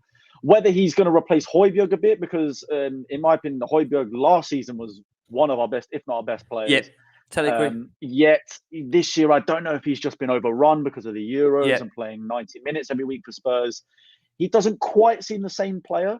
So I wouldn't be surprised if we just see changes every game. Maybe you pair Winks with Bentancur, Winks with Højbjerg, or Skip with Højbjerg. I think that's the beauty of having 4 available when we seem to play 2 in the middle. We're going to see rotation, and we're going to need it. There's so many games to be rescheduled. We've got 2 next week. We're going to have 3 coming up soon, and we still got to play Arsenal and all sorts. So we'll definitely see rotation, and I'm glad Winks is playing well again. But I still think there's probably room to improve them in the summer, with like what we were saying earlier about Basuma and players like that. But no, credit where credit's due. I've been impressed with Winks the past few weeks. Lee, let's come over to you. Let's touch upon Pierre and Højbjerg. He did obviously, of course, tee Kane up for that opening goal for Spurs. Listen, he worked away. I think that's fair to say, in that game. I think as the second half wore on, I mean, he did look a bit fatigued, if I'm being honest with you. But overall, again, I mean, Højbjerg's had a lot of pelters this season. Did Conte take him off? Yeah, I think, did he come off, Højbjerg? Did Conte take him off? No, I think he took Winks off. I think he took Winks off. Yeah, he took Winks off of Bentancur. Listen, whatever we think about Højbjerg, he's a really, really take him off. He likes him, doesn't he? He likes him, doesn't he, Conte? He seems to like him. He does. He bloody does, and that is good enough for me from a Conte perspective. And that's why I brought it up, because when I watched the game back, I was like, he could have easily left Winks on and took Højbjerg off. He don't do it. He could have kept Skip on and took Højbjerg off. I just wonder if that's more of a opposite. To interrupt you, Lee. Do you agree, Lee? I just want to interrupt you on that point you're saying there. Do you think that's because of Højbjerg? That's more of a leadership perspective, or the fact that he keeps him on the field there. I think that's really critical. Why he loves him. Yeah, I do. I think it is that warrior attitude, behaviour, leader type scenario. I think it's all of that stuff. I think that Crackers famously said a few months back on the pod, or probably even last season, Højbjerg is the dustman. And all of a sudden, we're now expecting Højbjerg to ping one in the top corner. He's actually really scored more and had more assists than he did last season as well. You couldn't make this stuff up. So he's getting a bit of a rough ride, but I totally agree with what George said, which is having 4 of them now, there's a huge element of a rotation that can happen. When you look at what he had, I never analysed Italy because it's harder for me to get the stats, but when you look at what he had when he was at Chelsea, he had Matic and he had Kante. Now, arguably, Kante played as 2 people anyway, right? But he had Kante, he had Matic, but he'd also had Fabregas. And Fabregas was your box-to-box. He created so many assists for them and so on and so forth. But he always wanted 2 hard-working midfielders in there. So for the fact that now that we've got rid of the likes of Celso, Dele Alli, Tunga and Dembele, who wasn't seen as that form, we've got Bentancur in. I think we've now got 4 hard-working midfielders, and Conte loves it. And Winks has already scored more goals than I think he did last season. He's got some assists as well with pings over the top. The statistics, I think Skip will have a turn of pace that we saw, didn't we? I've never seen that in him before. A couple of games ago, all of a sudden he had a pace, and then Højbjerg scored and assisted as well. So there's other things that are coming into play, and this is all Conte, 100%. This is all Conte making it different. But I do think that he loves Højbjerg, and I don't disagree with him. I actually think I love Højbjerg as well. I don't think he's done anything wrong. Let's come over to you, Megs. We've got a question from one of our listeners here. This is from Phil Loveday. So, Phil, thanks so much for getting in touch. He says, love to watch Højbjerg live as he did last night, as he directed the team on the pitch and encouraged when Bentancur came on and demonstrated that passion, that leadership with so much skill. So, my question here is Højbjerg's days at the club limited as we have already upgraded on his position? What do you think about that, Mel? What do you think about that, Megs? I mean, Højbjerg's known as the Viking, isn't he?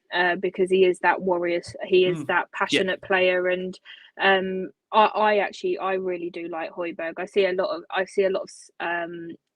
slate on Twitter and social media for him, which I don't always think is warranted. Again, I think it's easy to have a scapegoat in the team. But like George said, now we've got 4 players in that can play that position. There will be ones that are better than others, but does that just help the competition? Do we start seeing Højbjerg raising his game slightly more, technically? Do we see Winks playing a bit better? And I've always been very critical of Winks because we know what he is capable of as well. So when he's not performing at the level that we've seen him in past seasons, we're disappointed with him. So I do think we're going to see a lot of maybe better performances in that central midfield because there is that competition. You know what footballers are like. They want to play every game. So now that the competition is there, we will see games where we're going to have the rotation. Players are going to will want to be playing the full 90 minutes. So yeah, that's where I think Højbjerg they're all at the moment. But I would like to see Højbjerg just really get maybe a bit more stuck in. His passion takes him a long way, and some fans love him for his passion. But I do think some of the hate that he gets on social media is seriously unwarranted. Yeah, absolutely. Yeah, I totally agree on that. Just conscious of time, just to touch on a couple of the other players. Lucas Moura. You'd probably say again, it wasn't one of his better first half displays. Struggled to really keep hold of the ball. He really failed to make an impact in the second half before coming off with 20 minutes to go. And to be fair to Moura, listen, he's been on a really great run recently under Conte. He's been brilliant. So I can't really criticise him too much. Maybe just an off night for him. Steven Bergwijn, who we touched upon, Lee, he's telling us it's a bobble. So we have to go back and watch that now before we reference a comment. But unmarked, 8 yards out. It should have, and it would have been Spurs' fourth. So we'll let you be the judge of that. And you can remind Lee when you're next in the stadium and you called him in the lose as he keeps on telling us that he keeps getting cornered in the gents. So we'll let call Lee in the gents next time and tell him what you think of Steven Bergwijn of that effort for the goal we're reaching in 4. Joe Rodon replaced Romero in the centre of that back three and did what was asked of him late on. I thought what came out today, which is quite interesting from Ali Gold, of course, was that some within the club claimed Tottenham Hotspur head coach Antonio Conte has delivered more home truths behind the scenes to Daniel Levy in just 3 months than the Spurs chairman has been told in years. Now, that's very interesting. I mean, listen, you bear in mind when Jose was there as well, you would have thought he would have had a few. But listen, with Conte maybe, because he is that elite level. You know, this guy is at the peak, Antonio Conte. Isn't it great if hopefully the board are listening to him? Talk about the board, we did see Fabio Paratici give a face-to-face this week to Spurs TV. He was commenting on after, of course, the January window closed. He wished Dele Alli the best of luck for the future. With regards to Conte, he says that we speak every day about how they can improve the team. In reference to Spurs missing out on Luis Diaz, who, of course, now is in a Liverpool shirt. He says, we are a big club. There are 10 to 12 big clubs in the world. So it's normal when you start to race to sign a big player. Of course, you have somebody else that deserves to sign this player as well. So maybe acknowledgement there. That obviously, that's the reason why Spurs didn't get it over the line. He did go on to say that we are here to build something bigger. And I know that we need a bit of time. We need patience to build something special. We sign players who can improve the team. We don't just want to sign. And I think that is absolutely key. When we discuss Spurs' recruitment about getting the right players in now, it's not about a quantity, isn't it? It's about the quality. And I think that is very, very key. And that's what we've seen from Spurs this January window. It's about getting the players they can do, not just getting anybody in. Right. We are going to go for our final break of the show. For our listeners that are on audio, for our watching audience on YouTube, there's still nearly 800 of you plus watching us live. So thank you so much for all your support. Really, really appreciate it. And of course, we haven't got to wait long for Spurs' next game. It's this coming Wednesday against Southampton. So taking you into that break, You're going to hear from Atla from Spurs XY, who gives us her reflection, her summary on Spurs' performance for the women. And also you're going to hear from the Total Saints podcast, who very kindly have given us a preview for that game. Right, guys, Southampton. Interesting, this one, of course. Spurs currently 7th in the Premier League, 36 points. However, Spurs do have 4 games in hand, we can't forget, because of the COVID postponements. Southampton, they've come fresh off the back of a 2-1 win against Coventry. Well, I'm not sure if anybody saw that goal from, I think it was Armstrong. Oh my God, I saw that goal. Was it Armstrong, George? Was it Armstrong? Not sure. Yeah, outside of the boot. I thought George was shaking his head thinking, no, that wasn't great. If you haven't seen this goal, the angle on it, the way the ball bends was just an absolute, well, if I don't think Soccer it was as good as Emerson's, though, was it? Let's be honest. Oh, no, not as good as Emerson's. No. Nothing can beat Emerson's. Nothing can beat Emerson's, the way that ball dips. But yeah, listen, I mean, Southampton, we saw the way they gave us that challenge at St Mary's back in, November, December. It's not going to be easy. And these are one of the games that we have to take full advantage on. So to start with you, George, is this now needs must these games? We have to win them. Draws are simply not good enough if we want to finish in that top 4. Yes, 100%. I think we have a really, really good shot to get top 4 now. I think with the likes of Man United performing terribly, Arsenal as well now can't even barely put 11 together with the amount of players that have left them. West Ham, to me, haven't looked that great recently as well. Like, I think 4th is there for the taking. And like you said, if we win all our games in hand, we end up going 1 point ahead of Chelsea. So we're in the conversation against them as well about fighting for top 4. So I think the one thing I love about Conte is since he's come in, we have won the games we should have won. We've only lost to Chelsea in the league with him in charge. Which is obviously a tough game. And look, Chelsea's a bogey team for us loads of times. We haven't beaten them in the league in our new stadium. We've beaten them once in 30 years away. It's always going to be a tough fixture, especially when our team's not anywhere near the squad that they have. But yeah, we normally beat the teams that we should do now, which is something we didn't really have before. So I think with these sort of games, I think Conte's just going to have it spot on. And I think we have to win these ones, especially since the fact we've got a very, very tough away run coming up with the likes of Man City, Burnley, Leeds, and United. I think being our 4 away I think Borough come into that as well now, don't they? I think Borough fall into that run. Exactly. It's going to be a tough run. Yeah, totally. Let's go over to you. Let's go over to you, Megs, on this. Listen, Southampton, it's never an easy game, is it? They've got some good players there, but they always seem to flatter to deceive from me, Southampton. You know, their manager, Ralph Hasenhüttl, whenever a job comes up, he seems to always be linked. You know, he seems to be like, again, good manager, but, you know, Kyle Walker-Peters has been really improving for them as well. One that obviously, of course, we've let go. What do you anticipate in this one, Meg? Will it be a tough game, do you feel, at the Tottenham Hotspur Stadium? I think Southampton could certainly bring a game to us. I think for us, we need to take a bit of momentum in from obviously the Brighton game yesterday. And also the thing with Spurs sometimes is we'll come out quite slowly. We can't do that. We need to be on the front foot from the moment that ball is kicked. Spot on. Yeah. And getting those goals early, making those chances count. You know, so we really have to be on the top of our game, and it's so important at this moment in time in the season to start capitalizing on these game in hands and these teams that are around us that maybe are dropping points. We need to capitalize on that if we want to get into that top 4 position.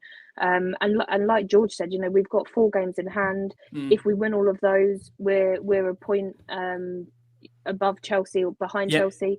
So we can really push on, but we have to ensure that we start getting a foot on the ball. And I do think, like I said, that with the shift in momentum and mentality, I've said it a few times. I feel quite positive going into Wednesday. I hope I haven't just jinxed myself by saying that. But I do feel a lot more positive going into this one. Yeah, no, I totally agree. Lee, come over to you. We know just in terms of team news for Southampton, Lianco and Armanda Brozier were both forced off for Saints in that extra time win over Coventry and are expected to miss out. And if that's the case, that is 2 very big blows for Southampton, 2 key players for them. Valentino Livramento made his first appearance since December in that FA Cup win, and he's expected to keep his slot. Also, Nathan Teller and Alex McCarthy are absent, while Ralph Hasenhüttl will hope to have Will and this is not a joke from earlier, by the way, if anyone's listening to the first half, Will Smallbone available. Can't believe these names that come up. Who was listening to earlier? That wasn't a deliberate ploy, by the way, leaving that one to the end. But Lee, on paper, a team that we should beat. Fingers crossed. Yeah, I mean, as you well know, we always said, don't we? We don't play football on paper. Sometimes fortunately, sometimes unfortunately. You look at their statistics. I mean, they got a decent draw in the last league game against Man City. They had none of the ball down. They had 3 shots on target. They nicked a 1-1. I mean, there was just literally defend, and nick a goal. They struggled against Coventry, as you've just rightly put out, and actually got an extra time. Nice one, Stuart. And actually gone to extra time as well. And they're not a great side. Like, you know, they've got some weapons in there. JWP is a weapon. You know, in and around the 25 yards out. If they're getting a free kick, it's like a penalty for him, so he can put it in the top corner. But you know, as Megan said before about momentum, I mean, you know, in my opinion, this season, Southampton are a worse footballing side than Brighton. And we've just 100%. beaten Brighton comfortably at home. Yep. So, you know, they gave us a real tough game at, I was going to say the Dell, if you're old enough to remember that, at St Mary's, didn't they, in the Christmas period. And I think that was it. And they went down to 10 men and we couldn't break them down. But I think coming to White Hart Lane with the momentum that we've got, and Conte's just had like another week or whatever he's had with the players as well. The new signings, I don't think Southampton signed anyone. Brozier for me is one of their key players. Absolutely, he's out. So hopefully he's out. Honestly, I don't want to jinx it either, but I'm very, very confident going to this game that Kane's going to score a couple again. Peter on the screen there. No bonus at Spurs can't get past the semis. If only that's true. Hopefully we'll make an exception, Pete, with the FA Cup. Hopefully we will get past the semis. Can I just say another mad stat, Pete? You just reminded me. We as Chris Callan, friend of the show and brilliant host of his own show as well, always says that we haven't won the FA Cup for 30 years, like since 1991, it's been 32 years, 31 years before the season finishes.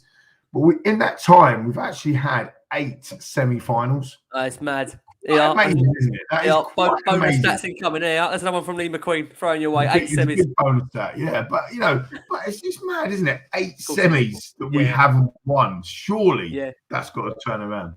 Yeah, I must just say, just on that point, we must give a congratulations to Pape Matar, who has just obviously won the African Nations Cup with Senegal. We'll soon get that out of his system about winning trophies. Don't worry. We'll bring it back down to earth and what happens over here. So I bet you can't wait to join next season with what's coming. Good luck, Papa. Enjoy kissing that trophy. It might be a while, son. Hopefully it's not. Right, we're going to close the show. That's not a downbeat, by the way. That's hopefully an upbeat. Hopefully I've got the trophies to come with Conte here. Let's close the show with some predictions. Let's go first to Meg. Meg, been lovely having you on, making your debut. It's been a Bergwijn debut, hasn't it? Been a really good debut from Meg. Meg, thank you. What do you reckon? Result-wise, what do you reckon? I don't like predicting scores. That's the thing. I always end up getting it wrong, and it will go the other way. But I'll say a 2-0 Spurs. Harry Kane double. Sorry, Meg, that wasn't in the NDA contract you signed with us, so I do apologise about that. We will put that in next time. Just for that, I say, unduly, you have to put a prediction on this show. Let's go over to George. George, lovely having you back. It's been nice having you in I nearly said the Nuno era then, definitely not the Nuno era, in the Conte era, of course. We don't want to go back to that era, for God's sake. George, tell us prediction-wise what you're going for. Yeah, I mean, someone in the chat beat me to it, but I was going to say that they're due a 9-0 this year, so I think we should score as many goals as possible. No, I think, we haven't lost to them in the last 5 games, drawing 2. We seem to concede in every game, though, and I do think we'll be the better team. So I think, again, similar to Brighton, I think just another 3-1 win. Amazing, fantastic. And Lee, what are we going for?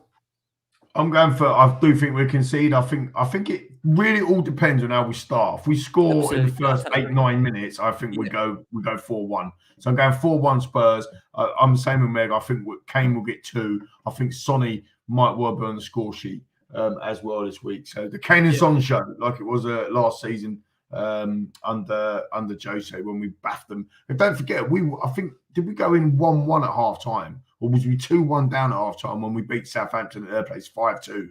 Then we come out in the second half, didn't we? It was a Son and Kane show. Son scored 4, didn't he? I'm trying to think of what it was at the time. I'm I sure. think it was 1-1. Yeah, 1-1 or 2-1. Yeah, Yeah, I can't remember. Yeah, But yeah. anyway, more of that, please, Sonny and Kane. Absolutely, totally agree. Right, final ploy. Meg, been grabbing you on. Where can we find you? Where can our listeners find you on social media? The level-headedness of you tonight can't go unmatched. Where can we find you? Well, on Twitter. On Twitter, wherever you are. Tell us where you're at. What do you mean? Social media. Tell us your tag handle. Where are you? Twitter, Instagram, Facebook. Oh, I'm on all of them. Twitter. Obviously, you tagged me earlier. Meg__THFC. And my Instagram is Meg R. Wright. There you go. In come the flooding hundreds requests for you to then observe and do your due diligence of you, accept or deny. Been lovely having you on, Meg, to make your debut. We hope, that I say, we'll have you back on with us in the near future. Been lovely having you on. Brilliant Thank debut. you. George, lovely having you back talking Conte and Spurs. Where can people find your reactions to games? They're always brilliant. Obviously, you're home and away. So where can we find you, George? Yeah, I love it. Love being back, man. Thanks for the invite. And it's literally just, as you can see on the screen there, it's George Achillea on pretty much all platforms: YouTube, Twitter, Instagram, TikTok, you name it. So yeah, appreciate it. Thanks for having me on, and hopefully more wins on the way. Fingers crossed. Been lovely having you back on, George. And Lee, we've got to finish with Lee McQueen, of course. Lee, you've obviously got your own podcast out at the moment. It's nothing to do with Tottenham, though. It's well weird. But I do need some support. So if you like The Apprentice and you like the shows, come and follow me at Lee McQueen on Twitter. You can see where it goes. It's called In the Line of Hire.